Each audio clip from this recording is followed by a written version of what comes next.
Hello, everyone, again, and thank you, Cristina, for accepting our invitation. Today, we will have another webinar for the first Synergies TIC startups cohort.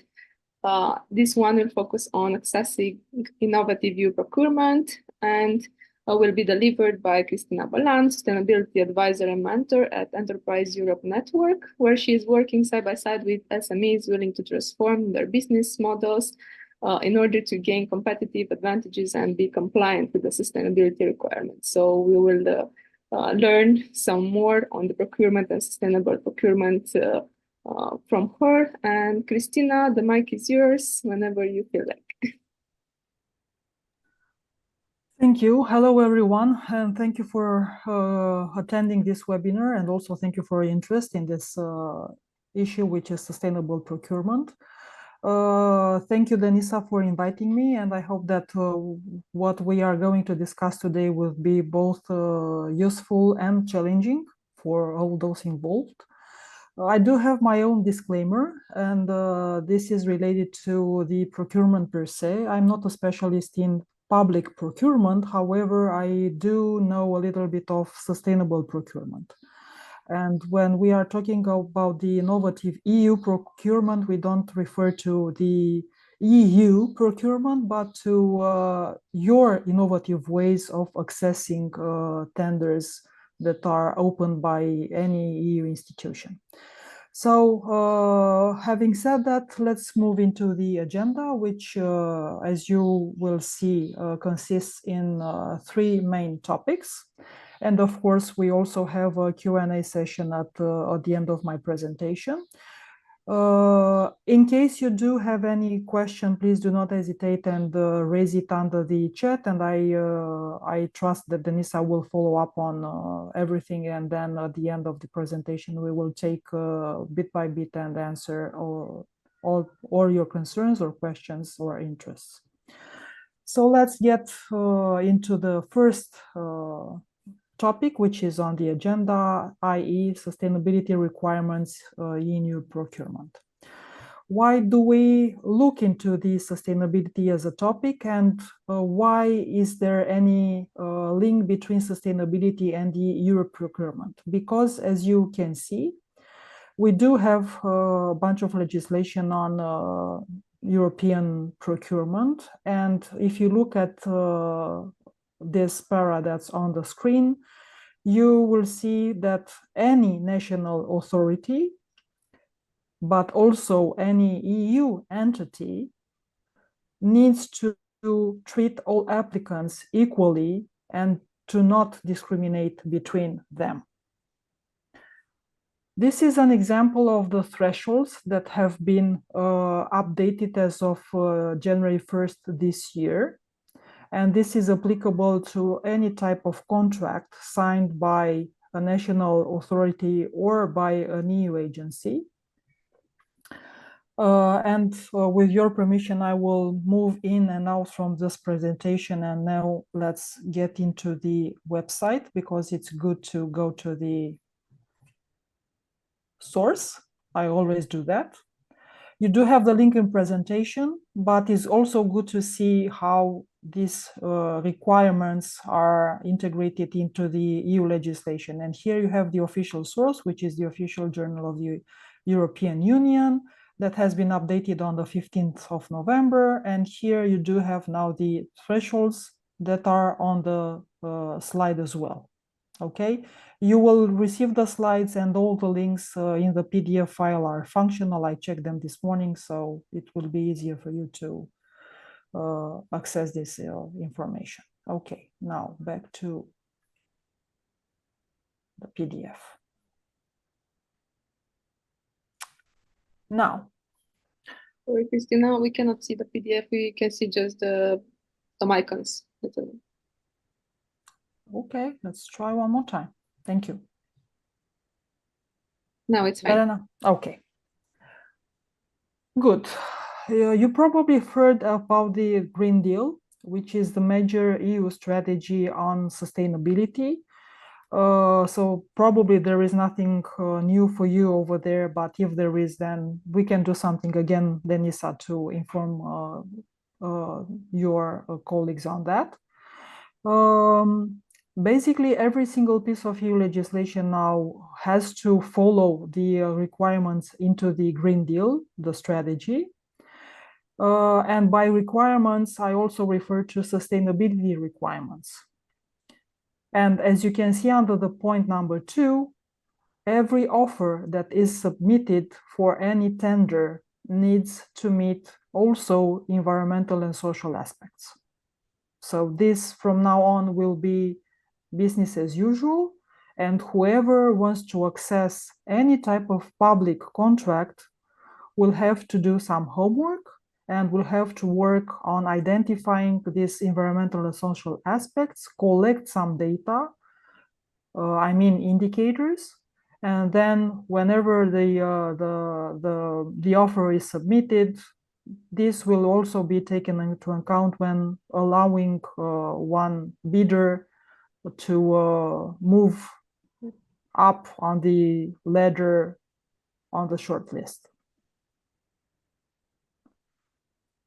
There is also some due diligence that both the EU institutions and the member states need to take into account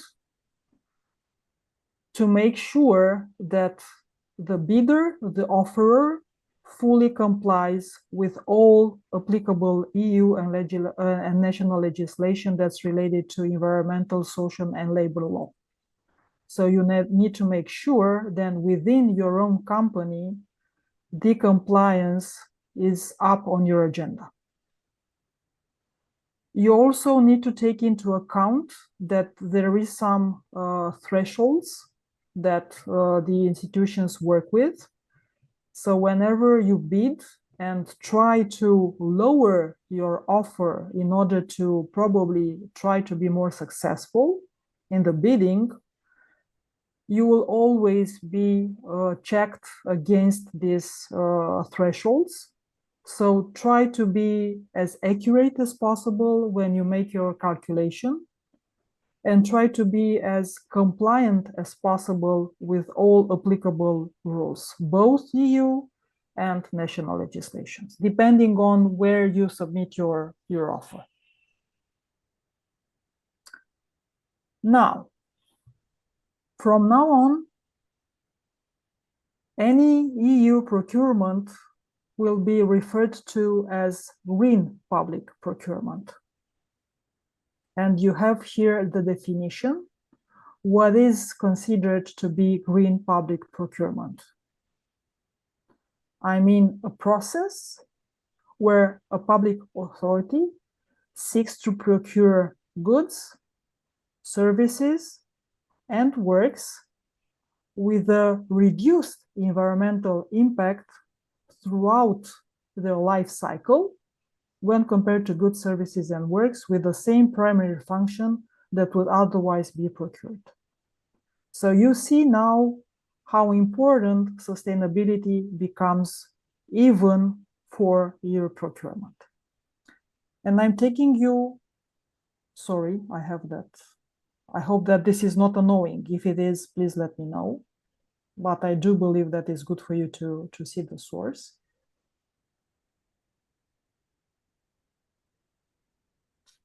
Okay. This is how the green public procurement section of the EU looks like.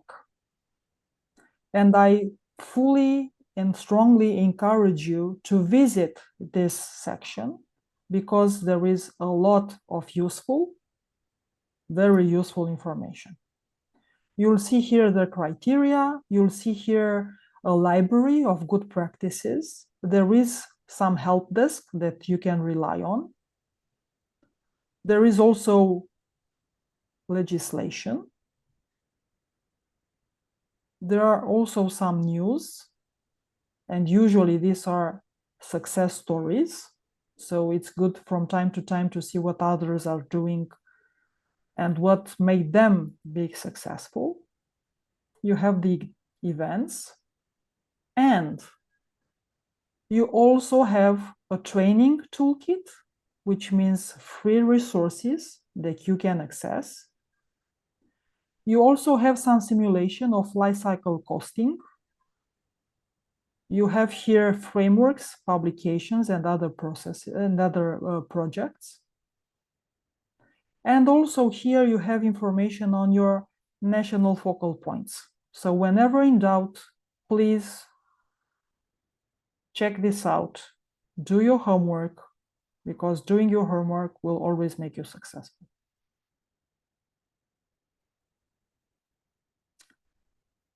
Back into the presentation. And I know that this first time you won't see it. So let's give it one more try. I've learned the ropes. Thank you. Thank you. Never give up. See? Good. Once again, the website that it's here, the source works, is functional, and it will take you straight to the section that I showed you before. Good. We also have some criteria for the green public procurement. The GPP comes from green public procurement. You also need to know that there is some reporting you have to do, but reporting is also part of the an entrepreneur life, so get used with that. And if any of you works or performs under any of these sectors, you need to know that there is a GPP criteria that's applicable to your activity. And you have all these sectors that in this moment have applicable criteria. Okay.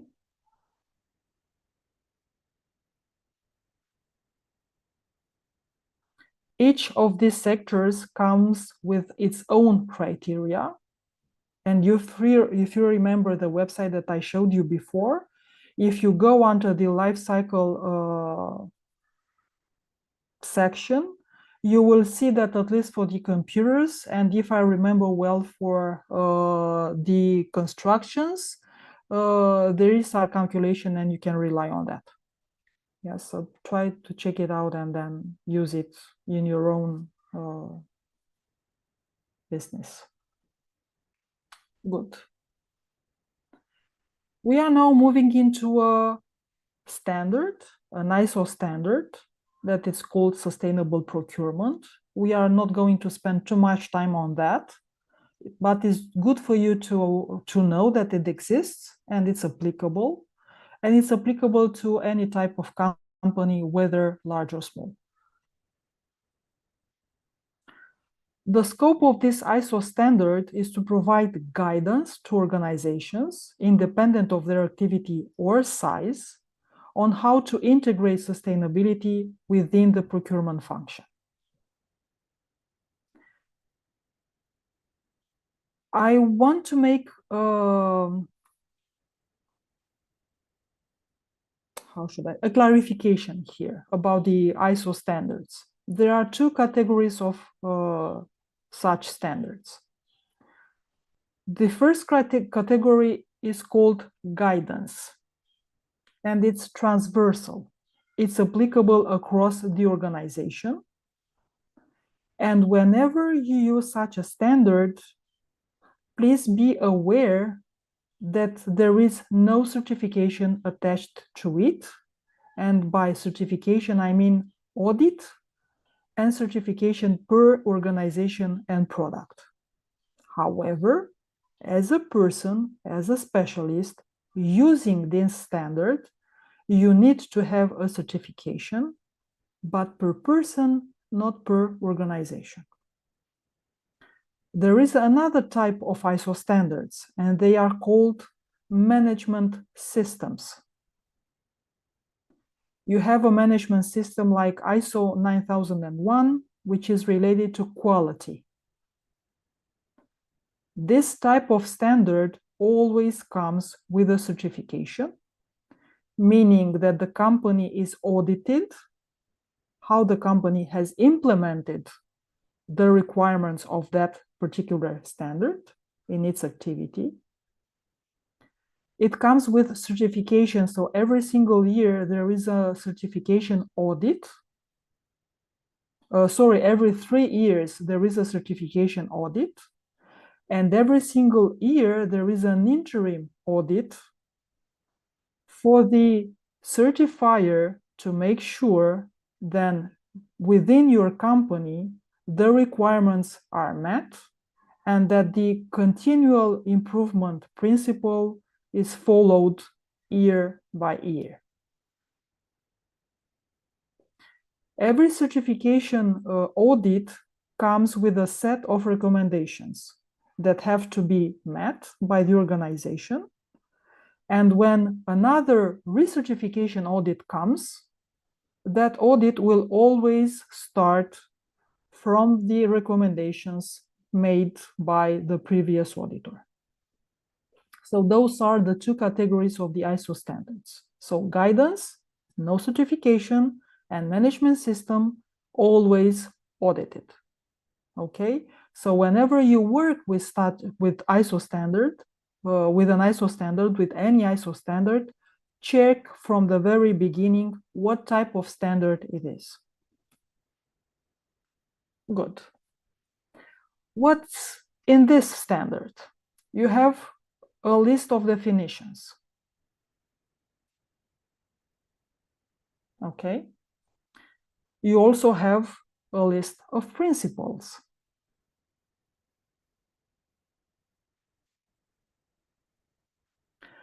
And you also have some examples, like the one that you have here, which is a general example. There are additional 2 examples in the standard, but you have to purchase the standard to use it and to find them.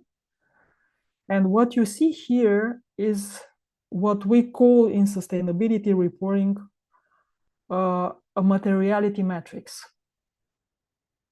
So all these subjects are listed by relevance and significance, and this is a result. This matrix is a result of the process that you have to go through in order to identify the topics that are most relevant and the impacts that are most significant for your company's activity. It's always about your own company, your own impacts, and what's particular in terms of impacts for your company.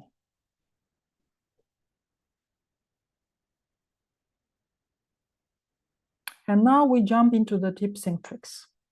Why did we discuss about, or I was talking by myself, why I presented what I presented before and what you can take out of it and use in your daily business. First of all, eco labels. And let me take you back into the EU website.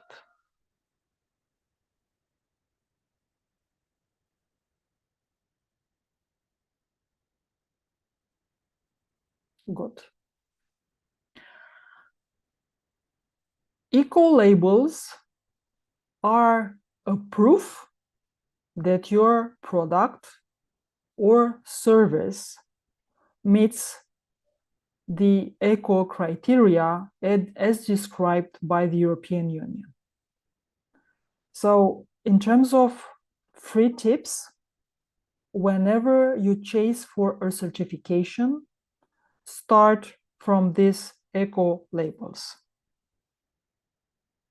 This is the wisest thing that you can do and the less expensive one.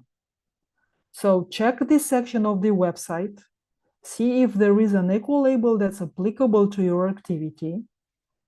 Try to identify resources that can support your process. And please be aware that it's better to use this ecosystem or labeling system that's offered by the EU than any other labeling system. And why am I saying that? There is a directive that's currently under development by the European Union, and it's called the Green Claims Directive. Basically, that directive has to do with greenwashing. And it will come with huge fines. The safest way for you to claim that your product is sustainable is by obtaining such a label. So don't chase for shiny rabbits. Start from here and then build step by step on this system. This is the safest way for you to get a certification for your product and service, and to make sure that whenever you will say something about your product and service meets this criteria and keeps you safe in terms of greenwashing list and risk. Okay. What you can find here as consumers from now is the existing list of products that have been awarded the EU Eco label, the licenses, and the new licenses. You also find here the facts and figures by country, of course.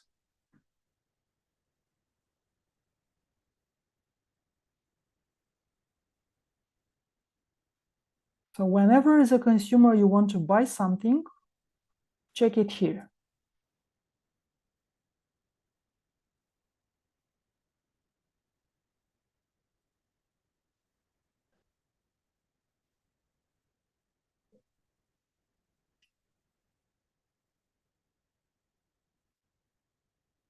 I know, trying one more time.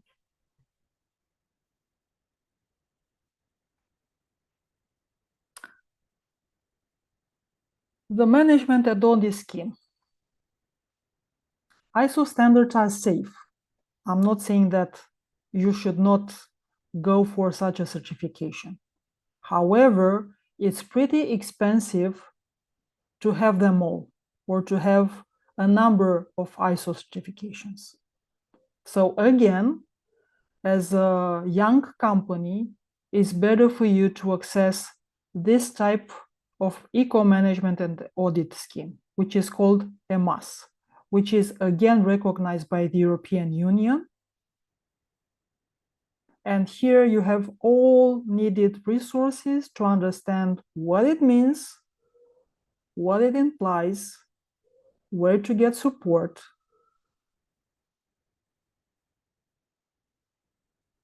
and what are the benefits of having such an audit, such a label, such a management system in place. What I also want to mention is that a management system comes with a number of policies and procedures and measures that have to be followed by every single member of the company. It comes with benefits.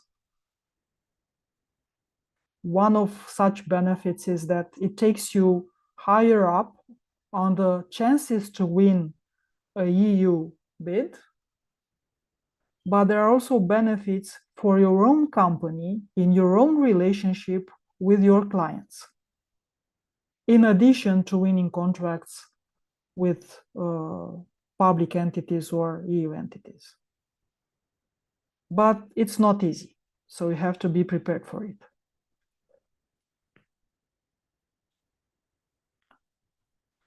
About the ISO standards, this is a list. It's not a full list of the ISO standards. And here I've listed them by the acronym ESG, Environmental, Social, and Government Standards. I'm trying to make it a bit larger so you can see it. So the number of standards is much higher, but here is something that I considered as applicable to most of you. Okay, so you have it here whenever you need. Go see it, go check what's applicable to your own activity, but also go on the EU website and see what SMEs can offer. And as I said, as a company, you need to get used with reporting. Because even if you have a management system in place, even if you have an eco-label, you have to start collecting data. Because any decision in your own company is based on data. And here you have 3 different frameworks that can help you collect and eventually report on meaningful data. There is a legislation that is applicable currently to large companies, I mean those that have over 500 employees. And in addition to their own data that they have to collect and report on, they also have to ask to require data from their value chain. And usually in their value chain, we find SMEs, whether in the upstream as suppliers or in the downstream as distributors. So if you are a fully functional company at some point, you might receive from your clients, large companies, but if you want to apply or to submit an offer for public tendering, then you also have to collect this data and submit them, because this will be among the criteria that I've talked earlier in the process. So you need to look into the data and collect them, to report them, but also to use them in your activity. And you have here 3 frameworks that you can choose from, but you don't choose by own discretion, you choose them by applicability. What does it mean? If you are a listed or will be a listed SME, meaning that you are going to become public, I mean going for a stock exchange listing, then you have this framework, which is currently under development. We only have a draft of this set of standards, but it's good for you to know that they exist. We also have another set, and this will be more common for the SMEs, because the number of listed SMEs is quite small across the European Union, but the larger cap of SMEs fall under this voluntary European sustainability reporting standards. Why is it important for you? Because if you have a business relationship with a company with over 500 employees, and that company will have to ask you for data about your own impacts, they cannot ask you additional data other than those that are listed here. Of course, they might, and nothing could happen to them. But by law, they are recommended to stay within the limit of the data that falls under this voluntary European sustainability reporting standards for not listed SMEs. And you can access them, you also have them here. Another set of standards are the GRI standards, GRI as in Global Reporting Initiative standards. This is a methodology that's applicable to any type of organization, whether large or small, NGO, public or private. Any type of an organization can use on a voluntary basis this standard series. In addition to the universal standards or to the topic standards, you'll also find some sectoral standards. There are 4 standards that are applicable to 4 sectors. One of them is mining, another one is oil and gas. You can also find a standard that's applicable to agriculture, for instance. Try to have a look, see what's applicable, and then start using them wisely. And don't do this exercise because you have to. Try to do it because it will come with lots of benefits, because it will help you look at your own business with different eyes from different angles.